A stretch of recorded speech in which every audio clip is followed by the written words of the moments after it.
glad you came over so quickly. I can't tell you how afraid I became last night. Thanks for coming over. Can I get you anything? No, thank you, ma'am. I'm just glad you gave us a call.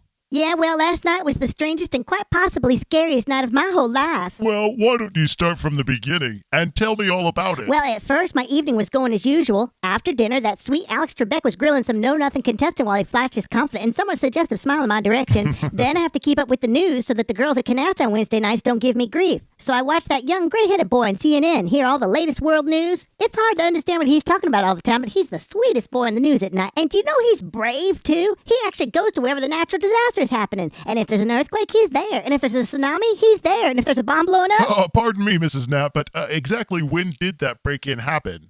Call me Anita. Well, it wasn't exactly a break-in, you see. I usually try to stay up late for that Remington Steel reruns with that stud Pierce Brosnan. Would you believe that right during the climax of the story, when that lazy Laura Holt was getting herself in trouble again, the TV went all fuzzy and the power went out?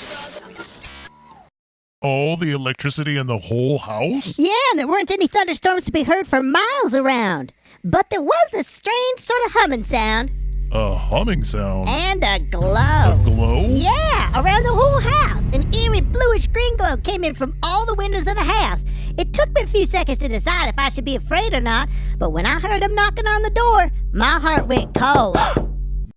Them? How do you know there were more than one? By all the songs they were singing. It was more than one voice. After listening to the singing for a little bit, I could tell they weren't up to any trouble. They were just out on an adventure and got lost. They just needed a little bit of help and had to come on in. Is that when you called the police? The police? Oh, no, I let the little boogers in. You what? Well, they were knocking and all. I had to do something. Yes, Mrs. Knapp, but you should never open the door to people you don't know. Who said they were people? Do you know these are the sweetest aliens I ever met? One look into their large dark eyes, and I knew they were just hungry and needed something to eat. Well, it made sense as soon as I saw their pale gray and pasty skin. They must not get out much where they're from, so I welcomed them on in and showed them to the kitchen. They took right to eating and jumped and helped themselves to whatever they could find.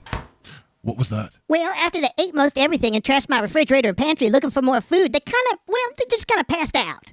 That's when I took to figuring out who I should call. I saw your ad right there in the yellow pages. We protect what you treasure the most. So I called. Oh, we protect from burglars and from thieves, from fires and floods, but not aliens. Those two aliens have trashed my kitchen and I want them out of here. And that's why I called you. You're from the Alien Distress Service, right? Well, those are aliens and I'm in distress. Now let's see some service. What? I can tell that these little critters just need a little help from your ADS servicing.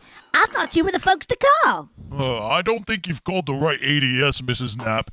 And I think we ought to get out of here before they come eat us next. ADS, protecting what you treasure the most. Except from alien invasion. See, I told you they were nice boys. I'm just glad you had these 4 decks of cards handy.